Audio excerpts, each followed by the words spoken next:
जय हिंद दोस्तों। चाणक्य एकेडमी के यूट्यूब चैनल पे जो है कि हम लोग आज फिर से देखेंगे एक बार साइंस का धुआंधार क्लास रहेगा प्रैक्टिस हाई स्कूल का। जो है कि सर के द्वारा कल एक वीडियो गई, आपको बहुत लड़कों ने जो है कि पसंद किया है, वीडियो बहुत अच्छी बनी थी। आज भी हम लोग सोचेंगे और प्रयास यही है कि हम लोग का वीडियो बेहतरीन जाए, ठीक ना। हर विषय से आपको विषय से वीडियो मतलब जा रहा है, ठीक। आपको घबराने की कोई ज़रूरत नहीं है। पेपर तक हम लोग आपको पेपर के दिन तक लगातार आपके साथ में लगे रहेंगे। बीच में जो पेपर में गैप होता है उसमें भी हम लोग लगे रहेंगे। तो ज़्यादा समय को नष्ट न करते हुए हम चाहें कि सर जी अपना जो है कि आगे का जो भी है आप वीडियो को आपको बताएं और पढ़ाएं।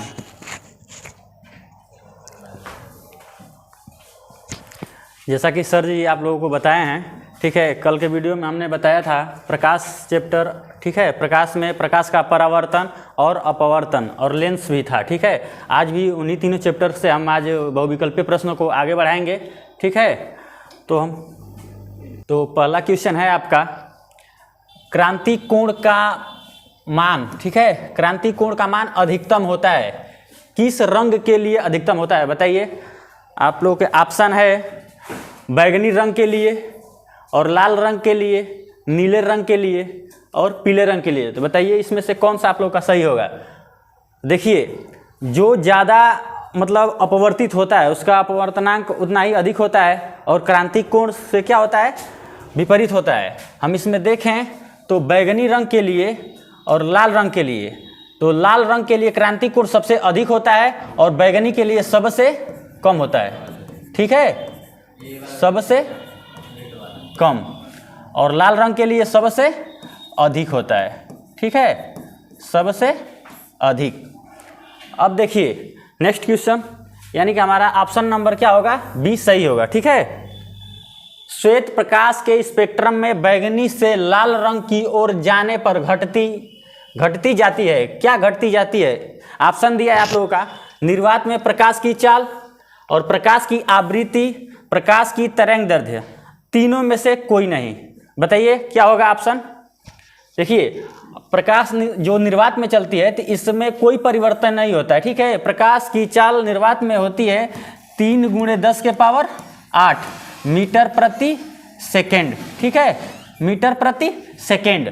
इसमें कोई बदलाव नहीं होता है, इसलिए कि निर्वात रहता है तो इसी स्पीड से क्या होती है, प्रकाश चलती है। और प्रकाश की आवृत्ति की हम बात करें तो प्रकाश की आवृत्ति ही क्या होती है, बैगनी से लाल रंग की ओर जाने पर क्या होती है, घटती जाती है। इसलिए हमारा ऑप्शन नंबर बी क्या होगा, सही होगा, ठीक है। आइए अब अगला क्वेश्चन हम देखते हैं। बोल रहा है कि अगला क्वेश्चन, यदि कोई वस्तु एक उत्तल लेंस, ठीक है, क्या बोल रहा है, एक उत्तल लेंस के सामने 2f दूरी पर रखी है तो लेंस से उसके प्रतिबिंब की दूरी, लेंस से उसके प्रतिबिंब की दूरी क्या होगी। समझिए, उत्तल लेंस बोल रहा है तो उत्तल लेंस में 2f दूरी पर रखा गया है। तो समझिए ये उत्तल लेंस हो गया, ठीक है, और यहाँ पे f1, यहाँ पे 2f1, ठीक है, और यहाँ पे क्या होगा f2, 2f2, ठीक है, 2f2। ये चित्र होता है। इसमें समझिए उत्तल लेंस में जब अनंत पे प्रतिबिंब रहता है तो फोकस पे बनता है, ठीक है, और बहुत छोटा बनता है, उल्टा बनता है, ठीक है, वास्तविक बनता है। अनंत पे रहता है तब, और अनंत और 2f के बीच में रहता है तो यहाँ f पर बनता है, यहाँ से पहला का f पर बनता है और 2f पर आता है तो क्या होता है, इसके और इसके बीच में बनता है। तो हम यहाँ देखेंगे उत्तल लेंस के लिए क्या बोला है, 2f दूरी पर, यानी कि यहाँ पे रहेगा तो हमारा 2f2 पे ही क्या बनेगा, प्रतिबिंब बनेगा। और जितना बड़ा वस्तु रहेगा वस्तु के समान ही क्या होता है, प्रतिबिंब होता है, ठीक है, वस्तु के समान ही। तो हमारा ऑप्शन क्या होगा, 2f, ठीक है, यानी कि ऑप्शन नंबर बी हमारा क्या होगा, सही होगा। तीसरा क्वेश्चन हम देखते हैं, चौथा।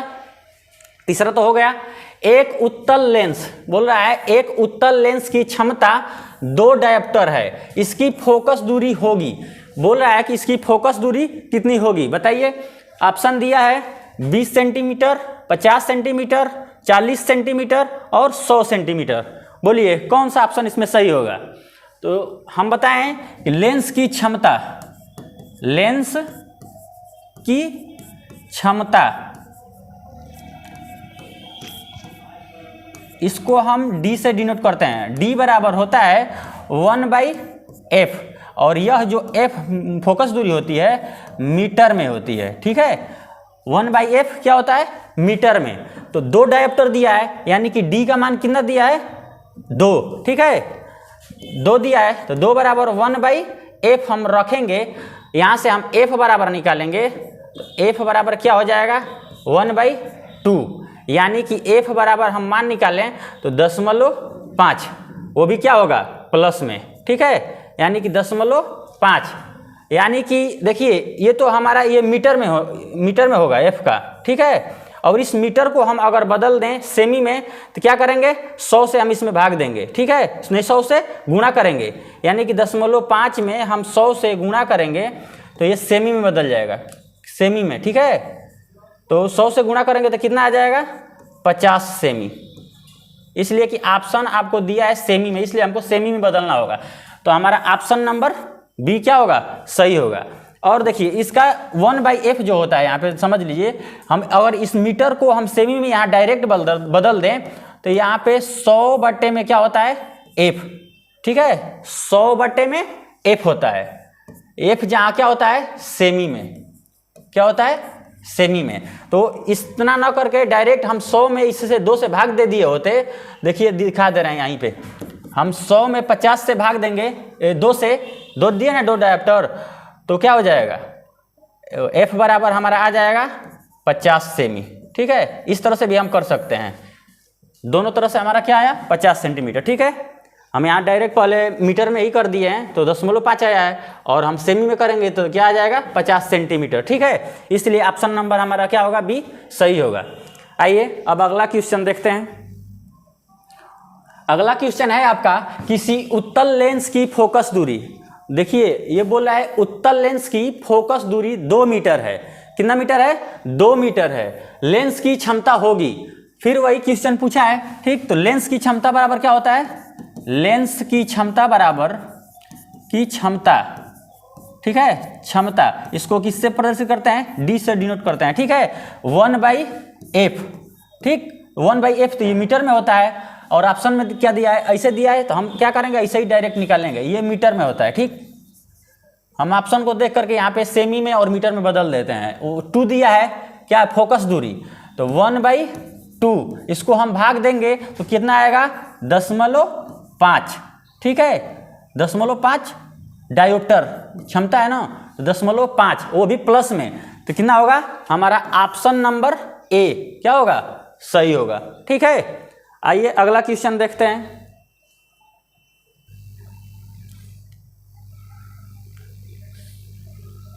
अगला क्वेश्चन है आपका 7 नंबर, यदि आपतन कोण 42 अंश तथा अपवर्तन कोण 30 अंश हो तो अपवर्तित किरण की विचलन होती है, यानी एक समझो, ये तो काट दीजिए, अपवर्तित किरण विचलन होती है। बोल रहा है कि यदि आपतन कोण कितना अंश हो?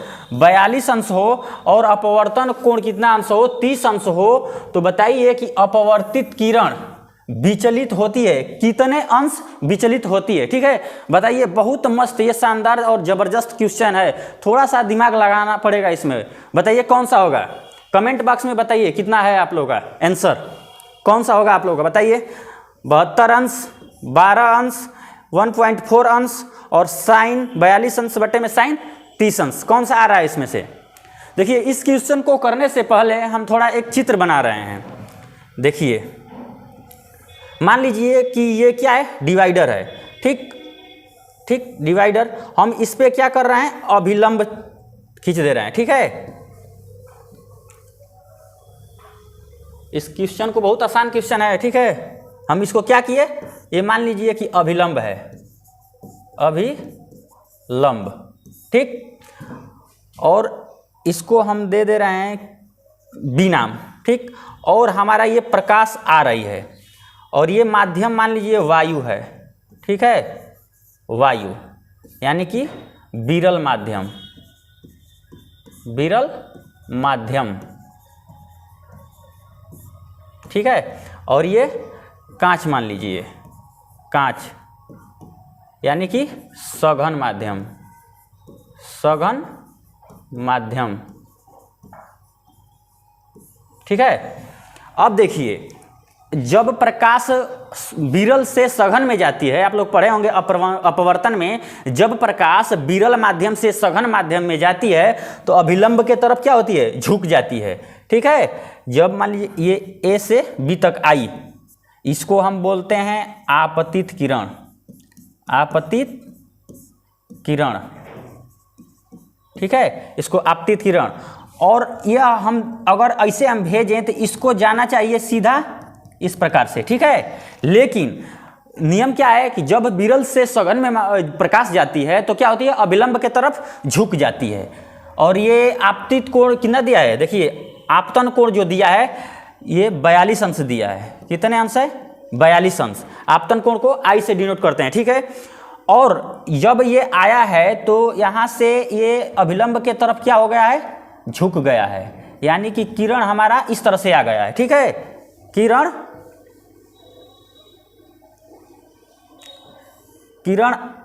अभिलंब के तरफ झुकेगी, यानी कि मान लीजिए कि ये ऐसा चला आया। हमारा अपवर्तन कोण कितना अंश दिया है, 30 अंश। ठीक है, 30 अंश दिया है। तो ये बोल रहा है कि अपवर्तित किरण विचलित होती है, कितने अंश विचलित हो गया। हम देखे हैं कि यहाँ 42 अंश, हम यहाँ से पूरा मापेंगे पूरा अंश तो कितना अंश होगा, 42 अंश होगा। लेकिन यह कितने अंश पे ही विचलित हो चुकी है, 30 अंश पे। तो यहाँ से हम यहाँ तक मापेंगे तो कितना अंश होगा, 12 अंश।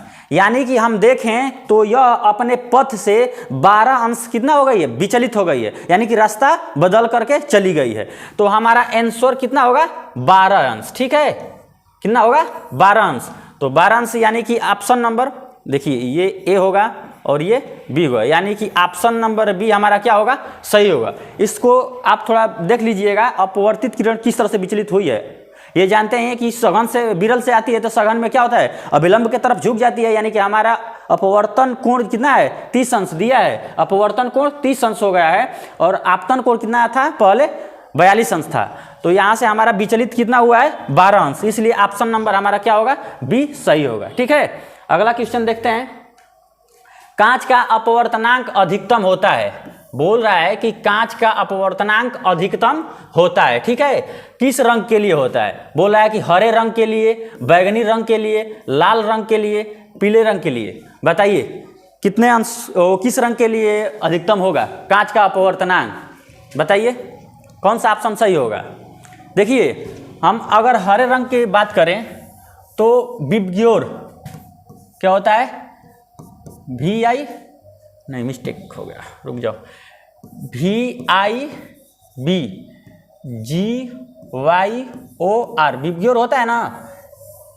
ठीक, तो क्या होता है अपवर्तनांक, यानी कि कौन सा रंग अधिक विचलित होता है। हम देखते हैं कि सबसे कम रेड यानी कि लाल होता है। ठीक है, और लाल से जैसे जैसे हम बैगनी के तरफ आते हैं, ठीक है, बैगनी के तरफ, तो विचलन कोण क्या हो जाता है, अधिक हो जाता है, यानी कि सबसे अधिक बैगनी विचलित होती है, अपवर्तित होती है। ठीक है, और लाल सबसे कम होता है। यानी कि अपवर्तनांक हम देखें, यानी कि अपवर्तनांक तो हमारा क्या होगा, बैगनी रंग के लिए सबसे अधिक हो जाएगा। इसलिए ऑप्शन नंबर हमारा क्या होगा, बी सही होगा। और सबसे कम क्या होता है अपवर्तनांक, लाल रंग के लिए होता है। ठीक है, तो ऑप्शन नंबर हमारा बी सही होगा। अगला क्वेश्चन बोला है कि 9 नंबर क्वेश्चन में कि निर्वात में प्रकाश की चाल 3 × 10⁸ मीटर प्रति सेकेंड है। ठीक है, तो कांच जिसका अपवर्तनांक दिया है, कांच का अपवर्तनांक 1.5 है, में प्रकाश की चाल होगी। कल सूत्र हम आप लोगों को बताए थे कि अपवर्तनांक बराबर होता है, अपवर्तनांक बराबर, यानी कि इसको n से डिनोट करते हैं, क्या होता है, प्रकाश की चाल। ठीक है, प्रकाश की चाल बटे में माध्यम में प्रकाश की चाल, माध्यम में प्रकाश की चाल।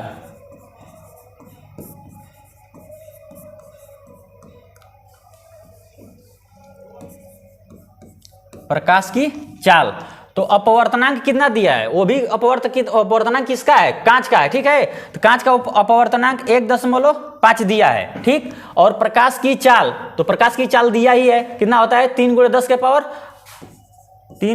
के पावर 8, ठीक है। और बटे में क्या चाहिए हमको, माध्यम में प्रकाश की चाल। ये बोल रहा है कि प्रकाश की चाल होगी किसमें, तो कांच में प्रकाश की चाल कितनी होगी, तो हम कांच में प्रकाश की चाल, यही माध्यम है हमारा, क्या है, माध्यम हमारा कांच है, इसलिए हम लिखेंगे यहाँ पे कांच में प्रकाश की चाल, प्रकाश की चाल,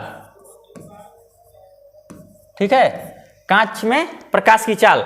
तो हम यहां से निकालेंगे कांच में प्रकाश की चाल बराबर क्या होगा, हम इसमें भाग दे देंगे, यानी कि 3 × 10 के पावर 8 बटे में 1.5। देखिए हम दशमलव हटाने के लिए क्या करेंगे, इसमें 10 से हम भाग देंगे, तो 10 से जब भाग देंगे तो 10 चला जाएगा ऊपर, दशमलव हट जाएगा, तो ठीक है, यानी कि हमारा हो जाएगा ये 30 × 10 के पावर 8 बटे में 15, ठीक है। तो 15 से हम काटेंगे तो ये 2 बार में कट जाएगा, यानी कि प्रकाश की चाल कितना आ गया कांच में, 2 × 10 के पावर 8 मीटर प्रति सेकेंड। कांच में प्रकाश की चाल कितना आ गया, कांच में 2 × 10 के पावर 8, यानी कि ऑप्शन नंबर हमारा डी क्या होगा, सही होगा, ठीक है। ऑप्शन नंबर डी हमारा क्या होगा, सही होगा। आइए अब अगला क्वेश्चन देखते हैं। बोल रहा है कि 2 माध्यमों के सीमा पृष्ठ पर एक प्रकाश किरण लंबवत होती है, ठीक है। एक प्रकाश किरण लंबवत क्या होती है, आपतित होती है, तो अपवर्तन कोण होगा। बोल रहा है कि 2 सीमा पृष्ठ है और सीमा पृष्ठ पे सीधा लंबवत उस पर आपतित होती है, तो क्या हो रहा, अपवर्तन कोण होगा, ठीक है। अपवर्तन कोण पूछ रहा है, ठीक। बताइए कितना अंश होगा, बोल रहा है कि 0 अंश, 45 अंश, 60 अंश और 90 अंश, इसमें से कौन होगा, कमेंट करिए जल्दी से, बताइए कितना होगा। देखिए इस क्वेश्चन को समझने से पहले आप थोड़ा समझिए। मान लीजिए कि ये क्या है, विरल है, विरल माध्यम, और ये क्या है, सघन माध्यम, ठीक है। तो हम जानते हैं ये क्या है, ये अभिलंब है, ठीक, अभिलंब। तो मान लीजिए कि हम प्रकाश डाल रहे हैं ए बी, हम प्रकाश डालें ए बी, ठीक है, ठीक। तो ये विरल माध्यम है, जब विरल से सघन में जाती है तो प्रकाश क्या होता है, अभिलंब के तरफ झुक जाती है। तो ये जाना चाहिए इस तरह से, लेकिन ये जाएगी थोड़ा झुक कर,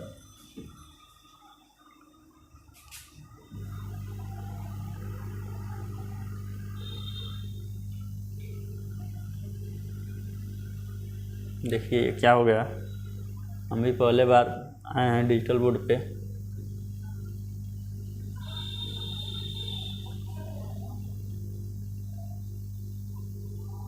हाँ आ गया, ठीक है। तो क्या हुआ कि हमारा अभिलंब झुकेगी, लेकिन एक बात समझना है कि इस जो आपतन कोण है आई, ठीक है, इसका मान हम क्या करें, घटाते जाएं, यानी कि इसको इस पे कर दिए तो हमारा क्या होगा, विचलन जो आपतित किरण होगी, अपवर्तित किरण इस तरह से हटेगी, यानी कि और झुक जाएगी। जब हम आपतन कोण घटाएंगे तो अपवर्तन कोण भी क्या होगा, घटेगा, इसलिए कि यह अभिलंब के तरफ झुकती जाएगी, इसके पास आती जाएगी। तो हम ऐसे जैसे जैसे हम इसको पास में लाएंगे, ये भी क्या होगा, पास में आएगा, ठीक है, क्या होगा, पास में आएगा अपवर्तित किरण। लेकिन ऐसे ऐसे हम बढ़ा करके सीधा इस पे हम कर दें, इस पे, यानी कि बोल रहे हैं ना कि क्या है, लंबवत का मतलब कि 90 डिग्री पे क्या हो रही है, आपतित हो रही है। तो हम सीधा इस पे अगर हम क्या करेंगे, प्रकाश को लाएंगे तो अपवर्तन कोण क्या होगा, इसी पे, सेम इसी अभिलंब पे ही क्या होगी, ये जाएगी, सेम इसी पे अभिलंब पे। तो हमारा अपवर्तन कोण कहाँ, कोई कोण बन रहा है, नहीं बन रहा है, इसलिए हमारा ऑप्शन नंबर क्या होगा, ए सही होगा, यानी कि 0 अंश होगा। समझे कि नहीं? जैसे जैसे हम आपतित किरण को अभिलंब के पास लाएंगे तो वैसे ही अपवर्तन जो अपवर्तित किरण है ये भी अभिलंब के पास आएगी, तो इसका मान क्या हो जाएगा? 0 होगा। जब हम अभिलंबवत यानी कि लंबवत जब हम इसको डालेंगे प्रकाश को, तो हमारा अपवर्तन कोण कितना हो जाएगा? अपवर्तन कोण 0 अंश हो जाएगा।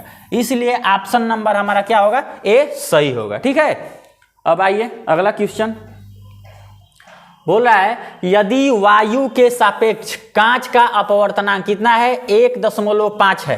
ठीक है, 1.5 है। तो कांच के सापेक्ष वायु का अपवर्तनांक देखिए, के सापेक्ष को कांच के सापेक्ष वायु का अपवर्तनांक हम इसको लिख सकते हैं, वायु को अगर हम W से डिनोट करें और कांच को क्या करें?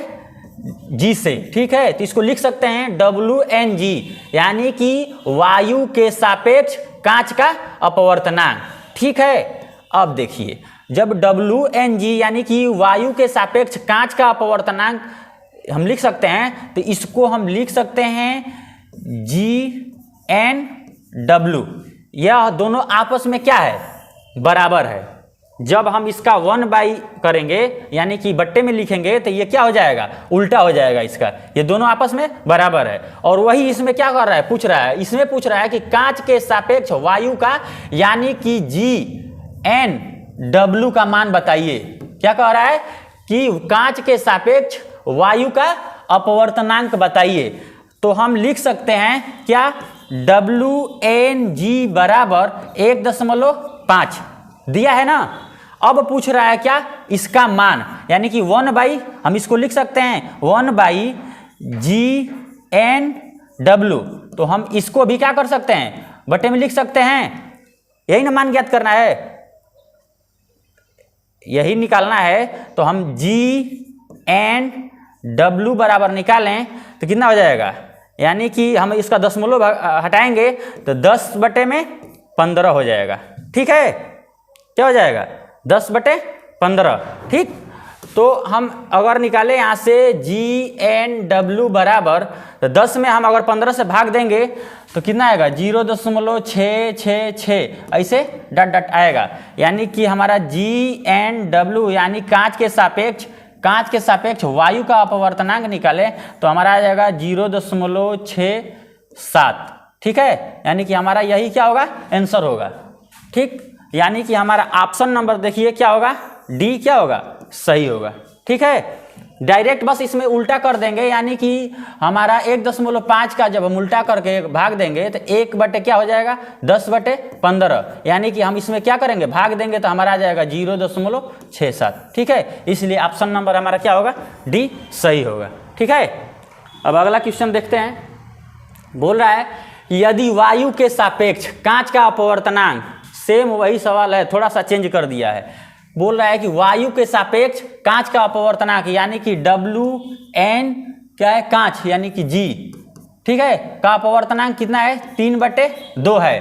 तो कांच के सापेक्ष यानी कि कांच के सापेक्ष क्या बोला है? GN वायु यानी कि W बराबर क्या होगा? तो इसको हम उल्टा कर सकते हैं। ठीक है, यानी कि GNW बराबर करेंगे तो कितना हो जाएगा? 1/3/2। इसको भी हम उल्टा करेंगे, यानी कि आ गया हमारा GNW बराबर 2/3। यही हमारा क्या होगा? आंसर होगा। यानी कि ऑप्शन नंबर हमारा डी क्या होगा? सही होगा। ठीक है, ऑप्शन नंबर डी हमारा क्या होगा? सही होगा। अब देखिए बोल रहा है कि किसी बिंब का, बोल रहा है क्या? किसी बिंब का वास्तविक और तथा समान आकार का प्रतिबिंब प्राप्त करने के लिए बिंब को उत्तल लेंस के सामने कहां रखेंगे? बताइए आप लोग, कमेंट करके बताइए थोड़ा तो कि हम उत्तल लेंस के सामने कहां रखेंगे कि वस्तु का प्रतिबिंब वास्तविक हो, समान आकार का हो और प्रतिबिंब जो प्राप्त करने के लिए कहां रखेंगे? यानी कि क्या हो? हमारा वास्तविक हो और आकार में समान हो। कहाँ हम वस्तु को उत्तल लेंस के सामने रखेंगे कि हमारा प्रतिबिंब वास्तविक प्राप्त होगा और समान आकार का होगा? कमेंट करके बताइए तो कौन सा ऑप्शन सही होगा। देखिए ऑप्शन में क्या दिया है कि लेंस के मुख्य फोकस पर, क्या दिया है? लेंस के मुख्य फोकस पर। दूसरा दे रहा है कि फोकस दूरी की 2 गुनी दूरी पर, अनंत पर, तीसरा ऑप्शन अनंत पे है, ठीक है। और ऑप्शन नंबर डी है लेंस के प्रकाशीय केंद्र तथा मुख्य फोकस के बीच, ठीक है। देखिए उत्तल लेंस है, तो उत्तल लेंस में हमको चाहिए वास्तविक प्रतिबिंब, ठीक है, और समान आकार के। तो उत्तल लेंस में हम जानते हैं कि 2f2 पे रखें, यानी कि 2f1 पे रखें। हम इधर क्या रखेंगे, 2f1 पर रखेंगे, ये हो जाएगा f1, ये हो जाएगा 2f1, ठीक है। इधर हमारा क्या होगा f2 और इधर हमारा क्या होगा 2f2। जब हमको ये क्या चाहिए, हमको समान आकार चाहिए, तो जब वस्तु को हम 2f1 पे रखते हैं तो हमारा प्रतिबिंब क्या प्राप्त होता है 2f2 पर, ठीक है, 2f2 पर, 2f2 पर प्राप्त होता है। और क्या होता है, वास्तविक होता है। क्या होता है, वास्तविक। वास्तविक का मतलब कि उल्टा, ठीक है।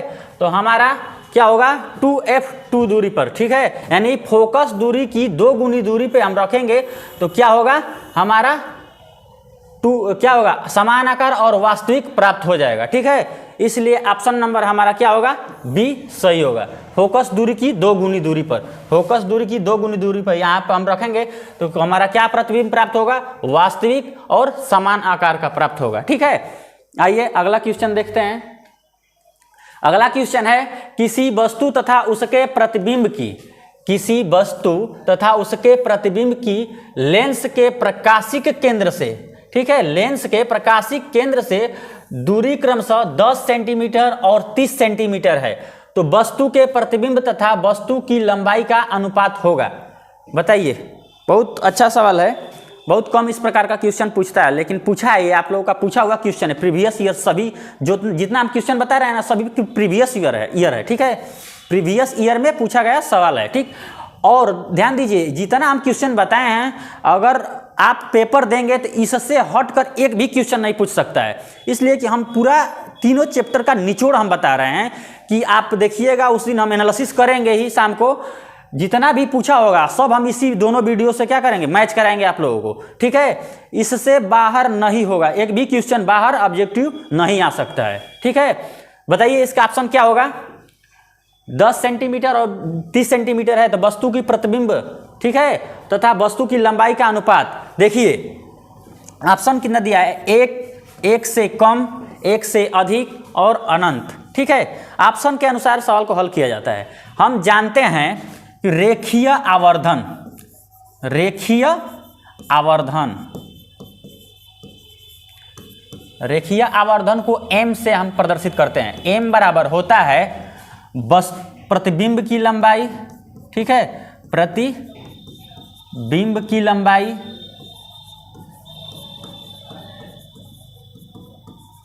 बटे में वस्तु की लंबाई, वस्तु की लंबाई, ठीक है। और प्रतिबिंब की लंबाई को हम I से डिनोट करते हैं और वस्तु की लंबाई को O से, यानी हम m बराबर लिख सकते हैं I/O, ठीक है। तो बोल रहा है इसमें कि लेंस के प्रकाशिक केंद्र से कितना है दूरी, वस्तु की 10 सेंटीमीटर है और प्रतिबिंब कितना है, प्रतिबिंब लेंस से कितना है 30 सेंटीमीटर, यानी कि हम इसको लिख सकते हैं प्रतिबिंब की लंबाई कितना हो गया 30 और वस्तु की लंबाई कितना है 10। हम इससे कटाएं तो कितना आएगा, यानी कि 3 आएगा। आंसर आपका 3 आएगा। और ऑप्शन में क्या दिया है 1, ठीक। दूसरा क्या है 1 से कम, 1 तो है नहीं इसलिए कि हमारा 3 है, 3 यानी 1 से कम, ये भी पॉसिबल नहीं है। 1 से अधिक, यानी कि ऑप्शन के अनुसार हम देखें तो 1 से अधिक हमारा 3 है, इसलिए हमारा क्या होगा ऑप्शन नंबर 3 ही सही होगा, ठीक है। अब आप सोचेंगे कि 3 नहीं दिया है तो गलत कर देंगे, नहीं, ऑप्शन को मिलाया जाता है कि ऑप्शन में बोल क्या रहा है उसका मतलब निकाला जाता है, ठीक है। तो इसमें से हम ऑप्शन नंबर क्या करेंगे, ये बी ऑप्शन होगा, ये सी, ठीक है। ऑप्शन नंबर हमारा क्या सी ही सही होगा, ठीक है। रेखीय आवर्धन बराबर होता है प्रतिबिंब की लंबाई, प्रतिबिंब की लंबाई को हम I से डिनोट करते हैं, प्रतिबिंब की लंबाई बटे में वस्तु की लंबाई, और वस्तु की लंबाई को हम O से डिनोट करते हैं। तो m बराबर हो गया I बराबर I/O, तो I का मान दिया है 30 और ओ का मान दिया है 10, तो हम भाग दिए हैं तो 3 आया है, और इसमें ऑप्शन से मिला रहे हैं तो हमारा फॉलो सी नंबर कर रहा है, इसलिए ऑप्शन नंबर सी हमारा क्या होगा, सही होगा। आइए अगला क्वेश्चन देखते हैं। बोल रहा है कि एक दर्पण के सामने रखी वस्तु का प्रतिबिंब आभासी, ठीक है, बोल रहा है कि एक दर्पण के सामने रखी वस्तु का प्रतिबिंब आभासी, सीधा व बड़ा बनता है, ठीक है। तो वह दर्पण कैसा है, पूछ रहा है कि कोई प्रतिबिंब है, उसके सामने कोई वस्तु है किसी दर्पण के सामने रखा गया है, ठीक है, तो उसका प्रतिबिंब जो बना रहा है आभासी, सीधा और बड़ा बनाता है, तो वह कौन सा दर्पण होगा, ऑप्शन में बताइए कौन सा होगा। अवतल दिया है, समतल दिया है, उत्तल दिया है, बताइए कमेंट करके बताइए आप लोग कौन सा ऑप्शन इसका सही होगा, ठीक है, बताइए। तो दर्पण है, दर्पण कौन सा दर्पण होगा जिसमें हम आभासी, सीधा और बड़ा प्रतिबिंब बना पाएंगे, तो इसमें से कौन सा होगा, कमेंट करके जरूर बताइएगा, हम बता रहे हैं। देखिए इसमें पकड़िए क्या कि बोल रहा है आभासी और सीधा होना चाहिए और वस्तु से क्या होना चाहिए, बड़ा, हमको ये प्रतिबंधित किया है। हम देख रहे हैं अवतल लेंस की, तो अवतल लेंस में देखिए आभासी भी बनता है, ठीक है, और सीधा भी बनता है और बड़ा बनता है, ये तो रूल फॉलो कर रहा है, ठीक, लेकिन और भी इसमें बनता है, इसमें छोटा भी बनता है, बड़ा भी बनता है और वस्तु के बराबर, ठीक है, तो ये तो फॉलो कर रहा है कि इसमें क्या होता है, आभासी बनता है। कब आभासी बनता है, रही बात कि फोकस और ध्रुव के बीच रहता है, तो दर्पण के पीछे बनता है, आभासी बनता है और सीधा बनता है और वस्तु से बड़ा बनता है, ठीक। अवतल लेंस, अवतल दर्पण तो हमारा फॉलो कर रहा है, लेकिन अब देखें हम समतल, तो समतल में देखें तो समतल में हमारा आभासी तो बनता है, सीधा भी बनता है, लेकिन बड़ा नहीं बनता है, क्या होता है, बड़ा हमारा प्रतिबिंब नहीं बनता है, इसलिए समतल हमारा नहीं हो सकता है। उत्तल की हम बात करें तो उत्तल में प्रतिबिंब क्या होता है, आभासी तो बनता है, ये तो सही है, लेकिन सीधा भी बनता है, लेकिन वस्तु जो बड़ा होता है प्रतिबिंब नहीं बनता है, वस्तु का प्रतिबिंब बड़ा नहीं बनता है, इसलिए हमारा उत्तल दर्पण नहीं होगा, ये तो मान लीजिए कि है ही नहीं, इसलिए हमारा ऑप्शन नंबर ए क्या होगा, सही होगा, ठीक है, ऑप्शन नंबर हमारा ए सही होगा। आइए अब अगला क्वेश्चन हम देखते हैं। अगला क्वेश्चन है आपका अवतल लेंस एक वस्तु का प्रतिबिंब बनाता है।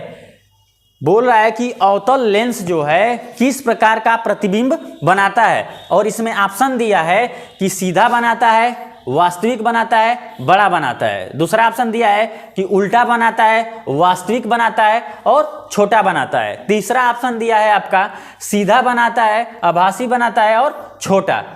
फोर्थ नंबर ऑप्शन यानी कि डी दिया है उल्टा, आभासी, बड़ा। बताइए कमेंट करिए कौन सा इसमें से ऑप्शन आपका सही होगा, कमेंट बॉक्स में बताइए, जल्दी से बताइए।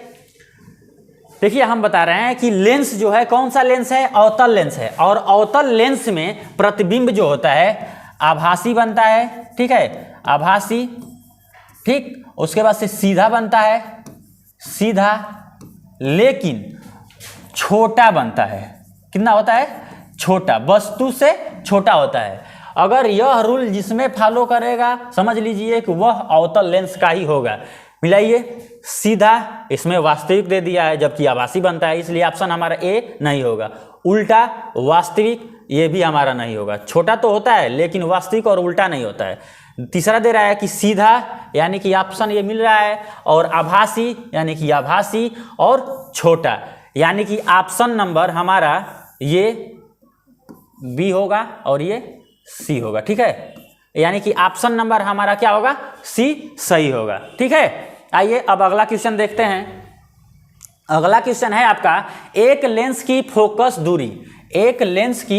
दूरी 50 सेमी है, इसकी क्षमता होगी, बताइए इसकी क्षमता कितना होगा, कमेंट बॉक्स में बताइए। 2-3 बार इस प्रकार का हम क्वेश्चन बता चुके हैं, बोलिए कितना होगा। ऑप्शन दिया है 5 डायोप्टर, 4 डायोप्टर, 3 डायोप्टर और 2 डायोप्टर। लेंस की क्षमता डायोप्टर होते हैं, यानी कि मात्रक, लेंस की क्षमता क्या होती है, मात्रक डायोप्टर होता है, इसलिए डायोप्टर में दिया है। तो ये बताइए कि कितना डायोप्टर होगा, कमेंट बॉक्स में बताइए। देखिए लेंस की क्षमता, लेंस की क्षमता इसको हम d से प्रदर्शित करते हैं, होता है 1/f, जहां f क्या होता है मीटर में, ठीक है, क्या होता है मीटर में, ठीक। और डायोप्टर दिया है यानी कि 50 सेंटीमीटर दिया है ना, तो इसको हम लिख सकते हैं 100/f, जहां f अब क्या होगा सेमी में, ठीक है। इसलिए कि आपका जो दिया है फोकस दूरी सेमी में है, तो हम इसको सेमी में बदल लेंगे, ठीक है। हमारा d बराबर 100/, अब f का मान रखेंगे, f कितना दिया है 50 सेमी, यानी कि 50 हम रखेंगे, 50 से कटाएंगे तो 50 दूना के 100, यानी कि 2 डायोप्टर हमारा आ गया। 2 डायोप्टर देखिए कौन सा है, यानी कि ऑप्शन नंबर हमारा डी क्या होगा सही होगा, ठीक है। इस प्रकार का जो लेंस होगा जिसका फोकस दूरी 50 सेंटीमीटर होगा तो उसका क्षमता 2 डायोप्टर होगा, ठीक है। इस प्रकार से हमारा ऑप्शन नंबर डी क्या होगा सही होगा। अगला क्वेश्चन, एक गोलीय दर्पण की वक्रता त्रिज्या, एक गोलीय दर्पण है, ठीक है, क्या है गोलीय दर्पण है, की वक्रता त्रिज्या कितना है 30 सेंटीमीटर है, इसकी फोकस दूरी होगी। पूछ रहा है कि f का मान बताइए कि कितना होगा, यानी फोकस दूरी, इस प्रकार का जो गोलीय दर्पण है इसकी फोकस दूरी कितनी होगी। तो देखिए फोकस दूरी और वक्रता त्रिज्या में संबंध क्या होता है। फोकस दूरी जिसको f से प्रदर्शित करते हैं, f बराबर होता है वक्रता, ठीक है, वक्रता त्रिज्या, त्रिज्या इसको r से प्रदर्शित करते हैं बटे में 2, यानी कि फोकस दूरी वक्रता त्रिज्या की क्या होती है आधी होती है। और वक्रता त्रिज्या का मान कितना दिया है, यानी कि हम f बराबर लिख सकते हैं वक्रता त्रिज्या यानी r, यानी कि 30 दिया है, 30 में हम 2 से भाग देंगे तो कितना आ जाएगा 15, ये क्या है सेमी में है तो हमारा क्या होगा सेंटीमीटर में, यानी कि हम देखें ऑप्शन नंबर बी हमारा क्या होगा 15 सेंटीमीटर सही होगा, ठीक है। 15 सेंटीमीटर इस प्रकार का जो गोलीय दर्पण है उसकी क्या होगी फोकस दूरी होगी, ठीक है। तो ऑप्शन नंबर हमारा क्या हो गया बी सही हो गया। आइए अब अगला क्वेश्चन हम देखते हैं, किसी वस्तु का आभासी, किसी वस्तु का आभासी सीधा और बड़ा प्रतिबिंब प्राप्त करने के लिए वस्तु को उत्तल लेंस, ध्यान दीजिए बोला है कि वस्तु को उत्तल लेंस के सामने रखते हैं। कमेंट में बताइए आप लोग, बहुत क्वेश्चन मस्त है, ठीक है। ऑप्शन दिया है कि लेंस के मुख्य फोकस पर, बी ऑप्शन दिया है कि फोकस दूरी की 2 गुनी दूरी पर, अनंत पर, लेंस के प्रकाशिक केंद्र तथा प्रथम मुख्य फोकस के बीच। कमेंट करके बताइए कमेंट करके कितना होगा इसका ऑप्शन नंबर कौन सा सही होगा, ठीक है। जल्दी कमेंट करिए सभी लोग, कमेंट में बताइए, कमेंट करेंगे तो इससे रिहर्सल होगा, ऐसे आप केवल देखेंगे तो देखने से नहीं होगा। आप क्या करिए कि पेन और रफ ले लीजिए, हम जितना भी क्वेश्चन बता रहे हैं, अगर ये तो उस टाइम पूरा क्वेश्चन नहीं लिख पाएंगे, लेकिन इस क्वेश्चन को देख करके आपको हल करेंगे और ऑप्शन क्या आएगा आपका आंसर इसमें कमेंट बताइए। ऐसे करेंगे तो क्या होगा इंक्रीज करेंगे पढ़ाई में, और देखते रहेंगे तो देखने से कुछ नहीं होता, देखेंगे और जाएंगे परीक्षा में तो भूल जाएंगे। इसलिए पेन और रफ ले करके क्या करिए हमारा वीडियो देखिए, किसी का भी वीडियो, किसी भी सब्जेक्ट का पढ़ाई कर रहे हैं अगर मोबाइल से तो रफ और पेन साथ में रहना चाहिए, नहीं तो ऐसे देखते देखते नींद आने लगेगा, ठीक है, तो कोई फायदा नहीं होगा। बताइए क्या होगा इसका ऑप्शन नंबर, क्या बोल रहा है कि वस्तु का आभासी और सीधा, ठीक है, आभासी सीधा और बड़ा चाहिए हमको प्रतिबिंब, तो उत्तल लेंस के सामने कहाँ रखेंगे तो हमारा बड़ा आएगा और आभासी आएगा और सीधा आएगा। दिया है कि लेंस के मुख्य फोकस पर, देखिए लेंस के मुख्य फोकस पर रखेंगे तो हमारा प्रतिबिंब अनंत पे बनता है, ठीक है, तो अनंत पे बनता है तो बड़ा तो बनता है, लेकिन वह क्या हो जाएगा उल्टा हो जाएगा, ठीक है, वो उल्टा हो जाएगा, इसलिए हमारा ऑप्शन ये सही नहीं होगा। और दूसरा दिया है फोकस दूरी की 2 गुनी दूरी पर, फोकस दूरी की हम 2 गुनी पे अगर दूरी पे हम रखें किसी वस्तु को उत्तल दर्पण के सामने, तो उत्तल दर्पण के दूसरे तरफ हमारा 2 गुनी ही दूरी पर क्या बनता है प्रतिबिंब बनता है, लेकिन वह आभासी नहीं होता है और क्या होता है प्रतिबिंब बड़ा भी नहीं होता है, वस्तु के बराबर होता है लेकिन वो वास्तविक होता है, इसलिए हमारा ये भी ऑप्शन सही नहीं होगा। और तीसरा ऑप्शन दिया है कि अनंत पर। अनंत पे करेंगे तो हमारा f पे बनेगा, लेकिन यहाँ पे बड़ा नहीं बनेगा। ये बोल रहा है कि बड़ा चाहिए, उस टाइम हमारा क्या हो जाता है, बहुत छोटा हो जाता है। क्या होता है, अनंत पे रहता है तो हमारा प्रतिबिंब बहुत छोटा बनता है, ठीक है, और फोकस पे बनता है। चौथा ऑप्शन है लेंस के प्रकाशिक केंद्र तथा प्रथम मुख्य फोकस के बीच। यही हमारा ऑप्शन क्या होगा, सही होगा। डी नंबर हमारा सही होगा। लेंस के प्रकाशिक और मुख्य फोकस के बीच रखते हैं तो हमारा क्या होता है, आभासी बनता है प्रतिबिंब, सीधा भी बनता है और वस्तु से क्या होता है, बड़ा बनता है। इसलिए ऑप्शन नंबर हमारा डी क्या होगा, सही होगा, ठीक है। ऑप्शन नंबर हमारा डी क्या होगा, सही होगा। 20 नंबर क्वेश्चन दिया है कि अवतल दर्पण के फोकस पर रखी वस्तु का प्रतिबिंब बनता है। बताइए कि अगर हम अवतल दर्पण के फोकस पे रखें तो हमारा प्रतिबिंब कहाँ बनेगा, कमेंट करके बताइए, जल्दी से बताइए आप लोग। बोल रहा है ऑप्शन में दिया है कि वक्रता केंद्र पर, अनंतता पर, दर्पण के पीछे, और 4 नंबर यानी कि डी ऑप्शन दिया है कि ध्रुव पे। इसमें से हमारा कौन सा ऑप्शन सही होगा, कमेंट करके बताइए आप लोग कि कौन सा हमारा ऑप्शन सही होगा। देखिए अवतल दर्पण की हम बात करें तो अवतल दर्पण में हम क्या है, फोकस पे रखी, अगर हम वस्तु को फोकस पे रखते हैं तो हमारा क्या होता है, अनंत पे बनता है, प्रतिबिंब अनंत पे बनता है। कहाँ बनता है, अनंत पे, ठीक है, अनंत पर, ठीक। ये तो अनंत पे बनता है, लेकिन किस प्रकार का बनता है इस बात को समझिए। देखिए अवतल दर्पण में जब अनंत पे फोकस पे रखते हैं तो अनंत पे बनता है और वस्तु से बहुत बड़ा बनता है, वस्तु से बहुत बड़ा, ठीक है, और उल्टा बनता है, उल्टा, और क्या होता है, वास्तविक, वास्तविक।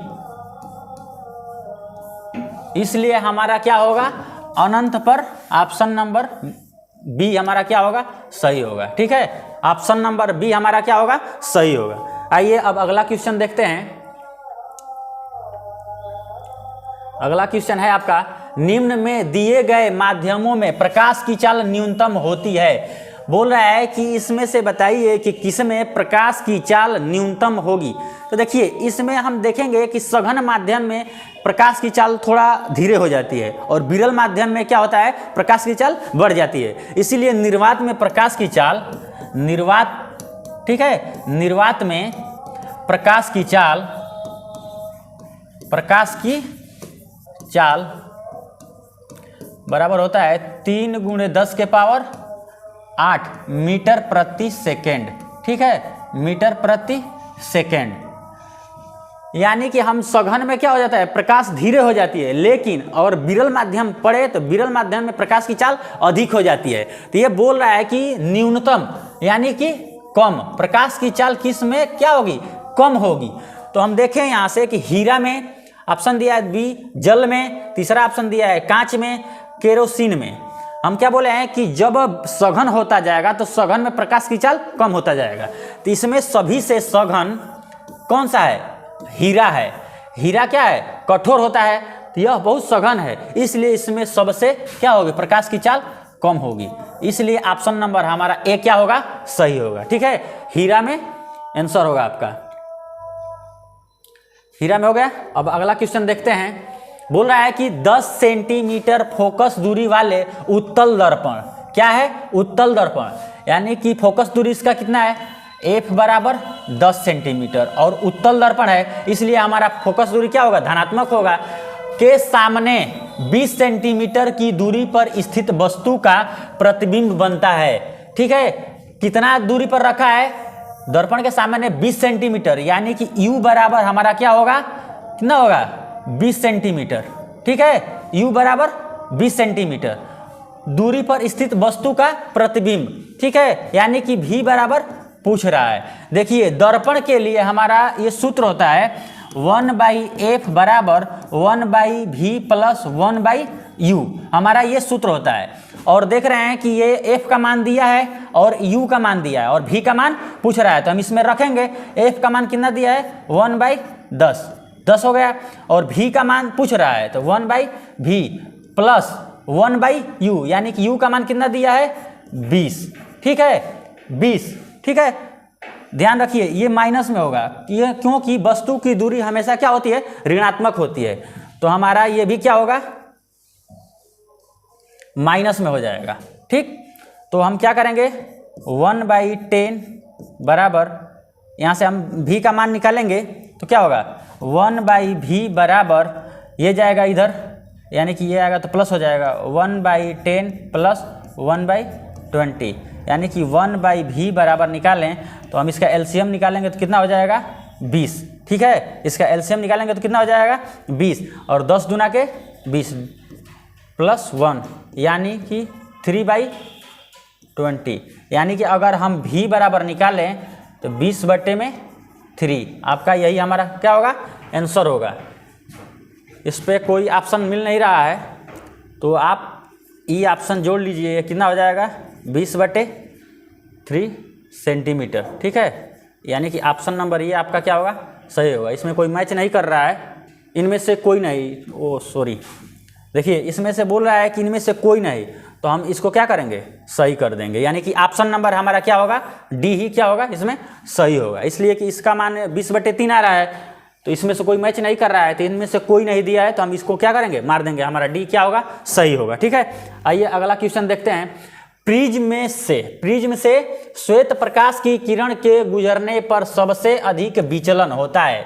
बोल रहा है कि अगर प्रिज्म से श्वेत प्रकाश को गुजारा जाए तो हमारा सबसे अधिक किस रंग का विचलन होगा। ठीक है, किस रंग का विचलन होगा, तो आपको पता है कि सबसे कम लाल रंग की होती है, सबसे कम क्या होता है लाल रंग की, और सबसे अधिक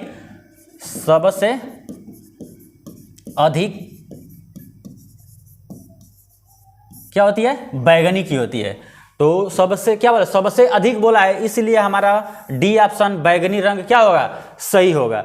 बैगनी रंग श्वेत प्रकाश से जब प्रिज्म से जब श्वेत प्रकाश गुजरता है तो बैगनी रंग ज़्यादा विचलित हो जाती है, इसलिए हमारा बैगनी रंग क्या होगा ऑप्शन सही होगा डी ऑप्शन। ठीक है, आइए अब अगला क्वेश्चन देखते हैं। मुख्य फोकस बिंदु की इकाई होती है, यानी कि जो एफ होती है, एफ फोकस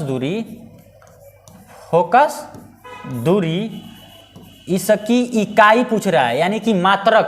तो फोकस दूरी क्या है लंबाई हम मापते हैं, तो लंबाई का मात्रक क्या होता है मीटर, और ऑप्शन नंबर इसमें हम देखें तो ए ही क्या होगा सही होगा। वर्ग मीटर ये हमारा नहीं होगा, प्रति मीटर भी हमारा नहीं होगा, ये तो होगा ही नहीं। हमारा फोकस दूरी क्या है दूरी है, तो दूरी का मात्रक क्या होता है मीटर, तो ऑप्शन नंबर ए क्या होगा सही होगा। ठीक है, अब देखिए 25 नंबर क्वेश्चन है।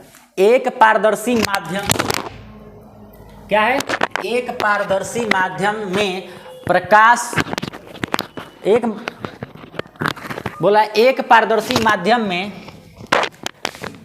एक पारदर्शी माध्यम से दूसरे पारदर्शी माध्यम में प्रवेश करने पर एक प्रकाशीय किरण के लिए अपवर्तन कोण का मान आपतन कोण की तुलना में कम होता है यदि प्रकाश की किरण, ऑप्शन दिया है। देखिए बहुत मस्त क्वेश्चन है, थोड़ा सा दिमाग लगाना है, कोई ज़्यादा टफ नहीं है, बहुत ही इजी है।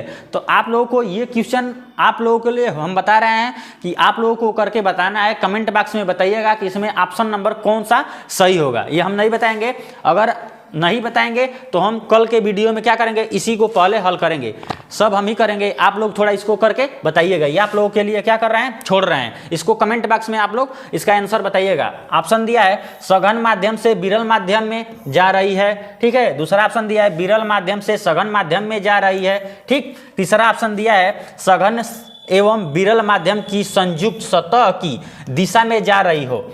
चौथा ऑप्शन दिया है डी दोनों माध्यम एक ही हो। तो आप लोगों को ये कमेंट में बताना है कि इसका आंसर कौन सा सही होगा, ठीक है। उसके बाद से अगले वीडियो में हम इसका आंसर बताएंगे, ये आप लोगों के लिए क्वेश्चन रहेगा, ठीक है। हम सभी को समझा चुके हैं, ये बहुत ही आसान है, अपवर्तन चैप्टर से है, बहुत ही आसान। इसको आप लोग प्रयास करके आंसर देने का प्रयास करिएगा, कमेंट बॉक्स में जरूर कमेंट करिएगा, ठीक है।